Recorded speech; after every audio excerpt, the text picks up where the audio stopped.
Tout le monde pensait qu'il n'était qu'un orphelin faible, mais il devient le plus fort des épéistes pour tuer tous les démons. En l'an 1830, les démons rôdent encore dans l'obscurité du Japon et chassent les humains.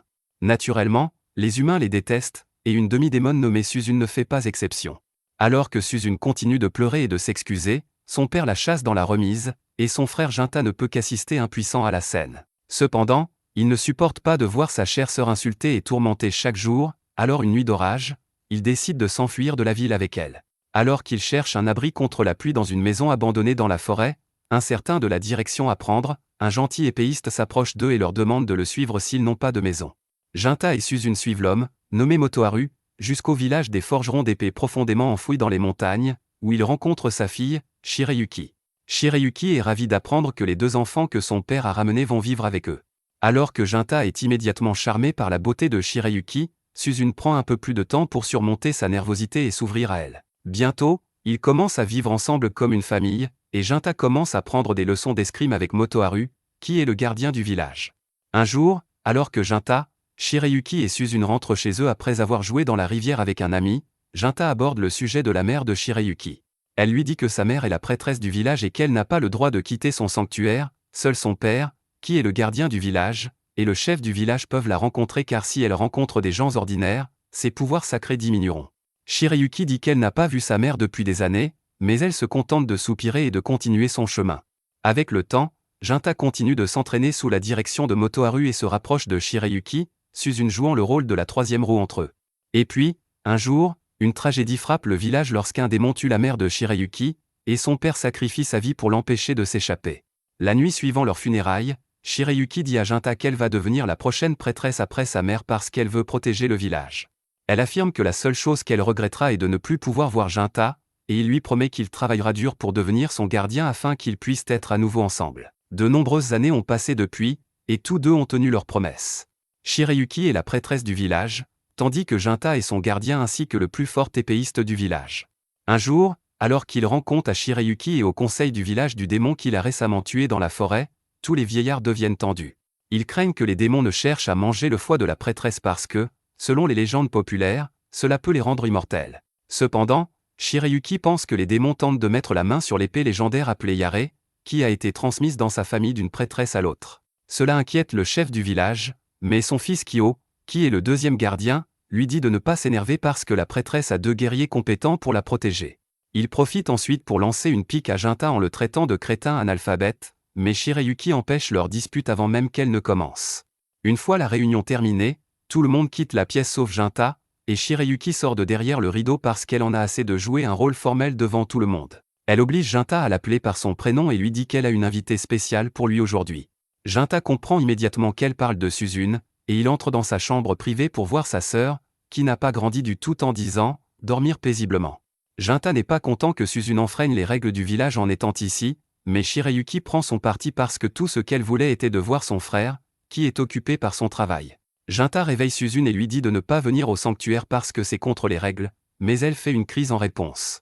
Soudain, Jinta entend quelqu'un arriver, et Suzune se faufile hors du sanctuaire avant d'être repérée. Le visiteur s'avère être le chef du village, qui demande à parler en privé avec Shirayuki, allant jusqu'à dire à Jinta de quitter la pièce. Le lendemain matin, Jinta rentre chez lui parce qu'on lui a donné un jour de congé. Suzune est ravie d'apprendre cela parce qu'elle prévoit de passer toute la journée avec lui, mais alors, à sa grande surprise, elle voit Shirayuki dans leur maison.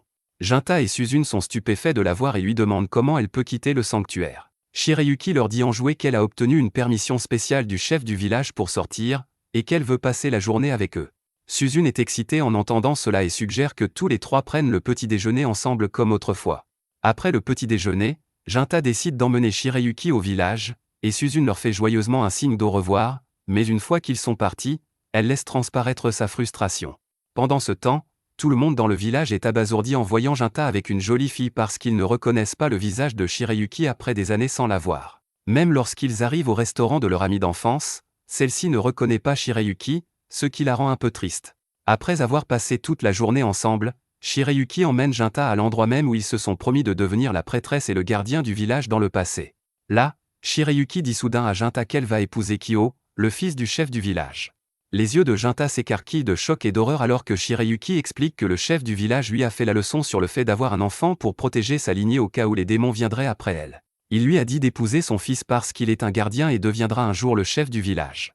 Shirayuki dit qu'elle a accepté la proposition en tant que prêtresse parce que c'est ce qu'il y a de mieux pour tout le village, mais elle dit à Junta qu'il est le seul homme qu'elle a aimé et aimera jamais. Elle dit qu'une partie d'elle veut fuir le village pour commencer une nouvelle vie avec lui, mais elle sait qu'il n'acceptera jamais de faire cela. Junta confirme, disant qu'il a travaillé dur pour devenir son gardien parce qu'il respectait sa décision de devenir la prêtresse, et s'ils abandonnent leur rôle, ils ne pourront plus jamais se regarder en face. Il lui dit qu'il l'aime aussi et qu'il continuera à faire son devoir pour la protéger, elle et le village, de toute menace. Le lendemain, Shirayuki envoie Junta en mission pour chasser 2 démons repérés à l'extérieur du village, mais avant son départ, Kyo veut lui parler. Il confronte agressivement Junta, lui demandant comment il peut être aussi lâche et permettre à la femme qu'il aime d'épouser un autre homme sans même réagir. Junta lui dit froidement que cela ne le dérange pas si c'est pour le bien du village, et Kyo réalise que quelque chose ne va pas chez lui.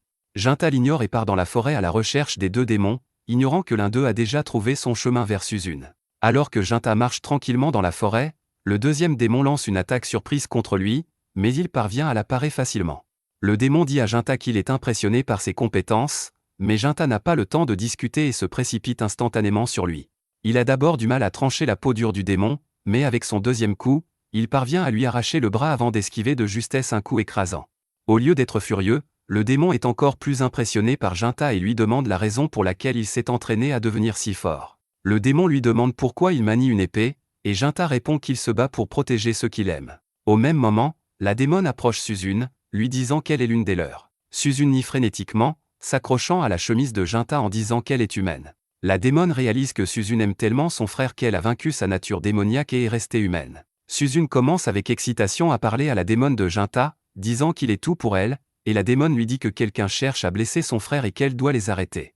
Suzune refuse de la croire, alors la démone utilise son pouvoir de prévoyance pour lui montrer une vision du futur dans laquelle Shirayuki se déshabille alors qu'elle commence à embrasser Kyo.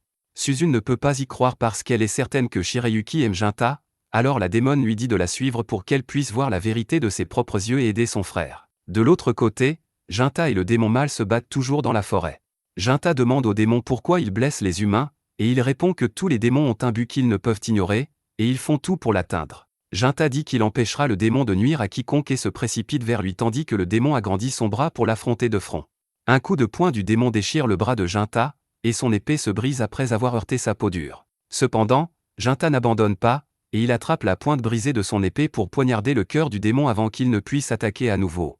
Son attaque est fatale, et le démon tombe, mais il est satisfait parce qu'il a accompli son but. Il dit à Junta que sa partenaire a le pouvoir de prévoyance, et elle a vu que 170 ans dans le futur, le dieu démon naîtra dans ce village. Il dit que même maintenant, le plus fort de tous les démons vit dans ce village, et ils sont venus ici juste pour la récupérer. Junta réalise qu'il parle de Suzune, mais avant qu'il ne puisse faire quoi que ce soit, le démon décide de lui offrir un cadeau d'adieu sous la forme de ses pouvoirs alors que son bras s'enfonce de force dans la gorge de Junta.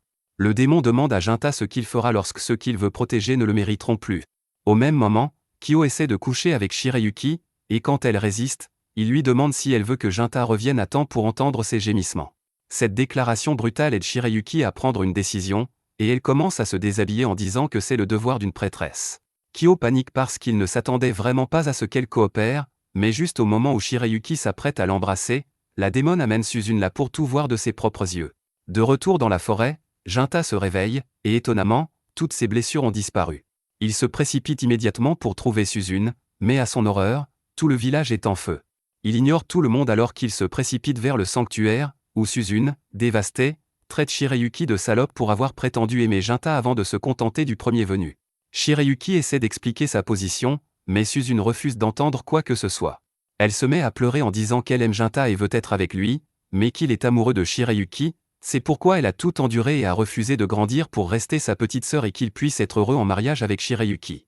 Shirayuki lui dit qu'elle ne peut pas faire cela parce qu'elle a des devoirs envers le village en tant que prêtresse, et Suzune explose à ces mots. Elle arrache ses bandages couvrant son œil et commence à maudire Shirayuki. Voyant là son opportunité, la démone commence à manipuler Suzune, lui disant qu'elle devrait sauver son frère de cette situation et la tuer avant qu'elle ne le trompe. Les cris de Shirayuki n'atteignent pas Suzune, et elle est corrompue par les paroles de la démone. Soudain, ses pouvoirs sombres éclatent, et elle grandit en une démone adulte, prête à tuer Shirayuki. Kyo essaie de la protéger, mais la démone le terrasse et le traîne dehors parce qu'elle a une utilité pour lui, laissant Suzune seule avec sa cible. Shirayuki est terrifié alors que Suzune tire l'épée légendaire de sa famille, mais avant qu'elle ne puisse attaquer, Junta arrive. Shirayuki court vers lui, et Junta l'étreint fermement, mais cela ne suffit pas à la sauver, car une rapide entaille de Suzune fait voler sa tête. Junta, dévasté, ne réalise même pas qu'il tient le corps ensanglanté de Shirayuki dans ses bras quand Suzune apparaît soudainement derrière lui et lui dit qu'elle l'a fait pour lui. Junta ne la reconnaît pas et la considère uniquement comme le démon qui a tué la femme qu'il aimait, et il se rue sur elle avec colère. Suzune esquive ses attaques et lui demande ce qui ne va pas chez elle, et c'est seulement alors qu'il réalise qu'il fait face à sa petite sœur. Junta lui demande comment elle a pu faire ça à Shirayuki, et Suzune répond qu'elle était juste une salope qui allait le tromper, alors elle l'a tué. Elle dit à Junta qu'il devrait être heureux qu'elle l'ait sauvé d'une rupture douloureuse, mais plus elle parle, plus Junta se met en colère. Sa rage commence à activer le pouvoir que le démon lui a donné, et il réalise que la femme devant lui n'est plus sa petite sœur. Il se rue sur elle avec une haine pure, mais son épée se brise au contact de l'aura démoniaque de Suzune. Junta se sent pathétique parce qu'il ne peut rien faire, mais il réalise alors qu'il peut utiliser le pouvoir du démon et sa haine pour venger la mort de Shirayuki. Alors qu'il transforme sa main, Suzune essaie d'expliquer qu'elle n'a fait cela que pour le rendre heureux, mais Junta lui crie de se taire. Suzune commence à pleurer, disant que maintenant Junta va aussi l'abandonner comme tout le monde. Elle dit que s'il ne peut pas apprécier ce qu'elle a fait pour lui, elle se moque du reste. Elle crie qu'elle le déteste alors qu'elle commence à courir dans la pièce, lui disant qu'elle est sa vraie famille et que tous les autres sont des étrangers. Junta lui dit de se taire, et Suzune s'arrête, réalisant qu'il n'écoutera rien de ce qu'elle a à dire. En réponse, elle marche soudainement vers lui et le poignarde, mais quand elle essaie de retirer sa main, elle se rend compte qu'elle est coincée. Alors qu'elle se débat pour la retirer, Junta se souvient qu'il n'a jamais frappé sa sœur, même une fois, puis la frappe avec toute sa force, laissant un trou dans son corps. Alors que Suzune, blessée, se relève, Junta se précipite sur elle à pleine puissance. Cependant, il ne parvient pas à lui faire de mal car la démone arrive à ce moment-là et se sacrifie pour sauver Suzune. Elle dit à Suzune de s'enfuir, et elle prend la tête de Shirayuki et dit à Junta qu'elle déteste tout maintenant, alors elle va brûler le monde entier. Elle dit à Junta de se souvenir d'elle parce que, peu importe le temps qui passe, elle viendra lui rendre une dernière visite avant que tout ne se termine. Junta a du mal à la poursuivre, mais la démone rit en utilisant toute sa force pour le maintenir en place. Elle ne lâche prise qu'après que Suzune se soit échappée et crie joyeusement qu'elle a accompli son but.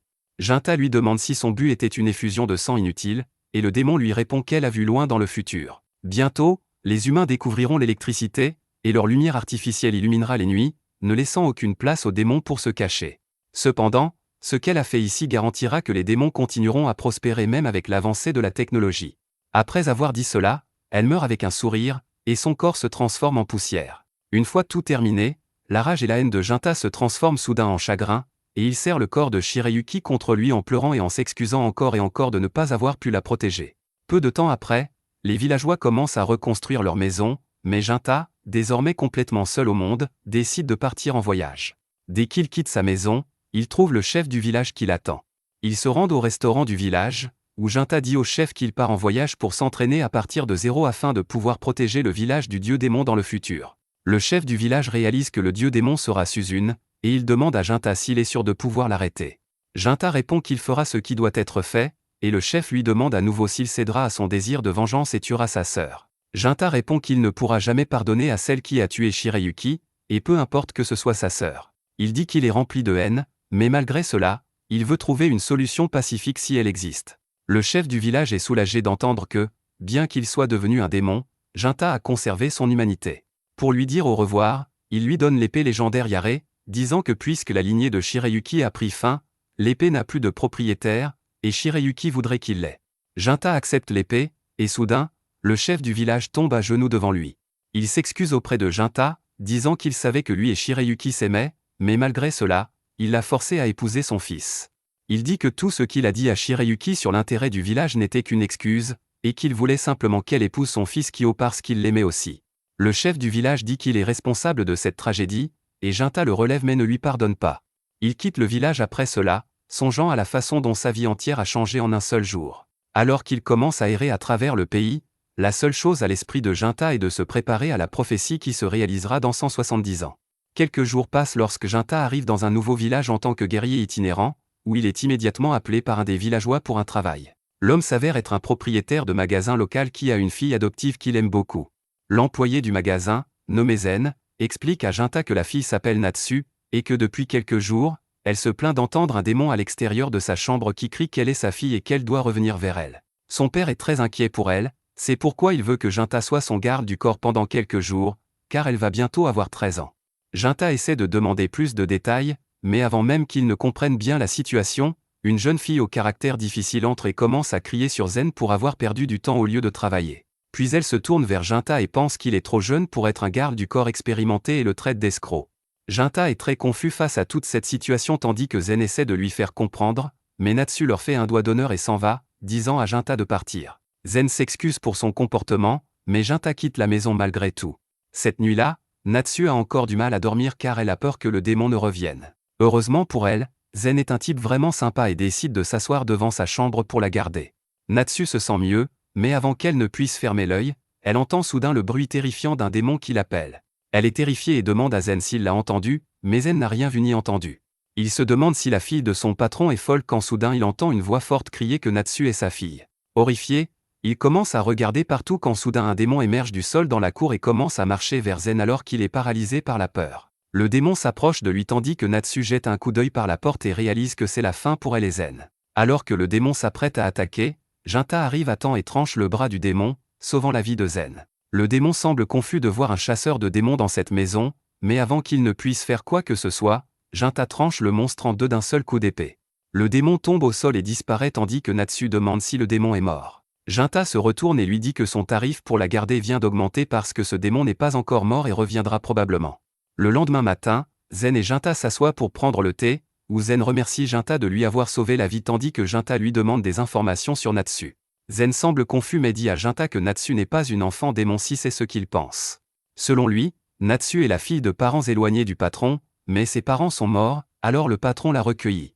Il affirme que le patron ne l'aurait jamais élevée s'il y avait la moindre chance qu'elle soit un démon, car le patron les déteste de tout son cœur. Zen explique que, il y a quelques années, des démons ont tué sa femme et enlevé son fils, ce qui l'a complètement détruit, mais heureusement, Natsu est entré dans sa vie à ce moment-là et lui a apporté le soutien dont il avait besoin. Cette nuit-là, Natsu dort un peu plus détendue et heureuse car son père adoptif tient manifestement à elle, puisqu'il a engagé le plus fort chasseur de démons de la région et que Zen et Junta gardent sa chambre, s'assurant que rien ne lui fasse de mal. Junta décide de lui poser des questions sur le fils du patron, mais Natsu refuse de répondre et demande si les démons peuvent naître d'humains.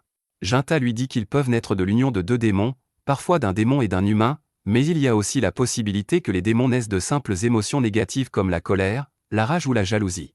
Pendant qu'il parle, le démon apparaît soudain de nulle part et se met à crier qu'il lui rende sa fille. Junta passe immédiatement à l'action et, avec une combinaison rapide, terrasse le démon. Assis dessus, il réalise que ce démon n'est pas assez intelligent pour tenir une conversation et demande à Natsu s'il doit le tuer. Zen est choqué et lui crie de tuer le monstre, mais Junta affirme qu'il veut savoir ce que Natsu veut faire. Il dit que même s'il tue le démon, il réapparaîtra car il est créé par les émotions négatives de Natsu. Natsu a du mal à le croire mais réalise que Junta dit la vérité. Elle commence à penser que, même si son père adoptif a promis de l'aimer, elle ne l'a jamais vraiment cru et espérait que si un démon venait pour la tuer, il l'aimerait peut-être davantage. Junta lui dit qu'elle doit affronter ses sentiments et se débarrasser de ses émotions, car c'est la seule façon pour que le démon ne réapparaisse plus. Natsu se met à pleurer mais décide qu'elle en a assez et crie à Junta de tuer la bête, car elle croit que son père l'aime vraiment. Cela suffit à Junta, qui tranche rapidement le démon en deux, le tuant sur le coup tandis que Natsu pousse un soupir de soulagement. Il leur dit que leur cauchemar est terminé et qu'ils devraient bien dormir maintenant. La fille avec des problèmes paternels ne tarde pas à ronfler dans sa chambre tandis que Junta reste dehors, aux prises avec ses propres sentiments, car lui aussi est régulièrement visité par le même monstre, qui est en gros la mère de Suzune. Le monstre réapparaît devant lui, criant les mêmes mots encore et encore, mais Junta lui tranche à nouveau la tête d'un seul coup, mettant fin à elle instantanément. Le lendemain matin, Zen le remercie pour son aide dans ce gros problème, mais Junta affirme que cela a été assez thérapeutique pour lui aussi. Natsu semble confuse, mais il explique qu'il a eu une enfance difficile et que sa vision du monde a été forgée par la cruauté qu'il a vue autour de lui. Depuis son plus jeune âge, il avait ces émotions négatives en lui, qui ont donné naissance au même démon qui a harcelé Natsu ces derniers jours, sauf qu'il a fallu des décennies à Junta pour finalement surmonter ses sentiments et dépasser le blocage mental de son enfance abusive. Natsu ne comprend pas vraiment ce dont il parle mais le remercie quand même pour son aide alors qu'il se retourne et quitte la ville. C'est alors que son père sort et demande si l'homme est parti. Natsu le remercie d'avoir engagé Junta, car sans lui, elle aurait probablement toujours eu peur de dormir la nuit, mais son père affirme que tout parent ferait de même pour son enfant. Il se tourne alors vers Zen et lui dit de retourner travailler s'il veut garder son emploi et ne pas devenir un employé de rayon. Zen court immédiatement à l'intérieur tandis que Natsu décide qu'il est temps de rendre à son père toute la gentillesse qu'il lui a témoignée jusqu'à présent. Elle le regarde droit dans les yeux et demande si elle peut les aider d'une manière ou d'une autre, ce qui suffit à rendre son père heureux, car il lui dit de vivre une vie longue et heureuse, car ce serait la meilleure chose qu'elle puisse faire pour lui. De son côté, Junta regarde les feuilles tomber des magnifiques arbres, réalisant qu'une autre saison est passée, et qu'il n'est toujours pas près d'atteindre son objectif d'éradiquer les démons de ce monde. Mais il prend une profonde inspiration et décide de continuer à marcher vers de nouvelles aventures dans la prochaine ville.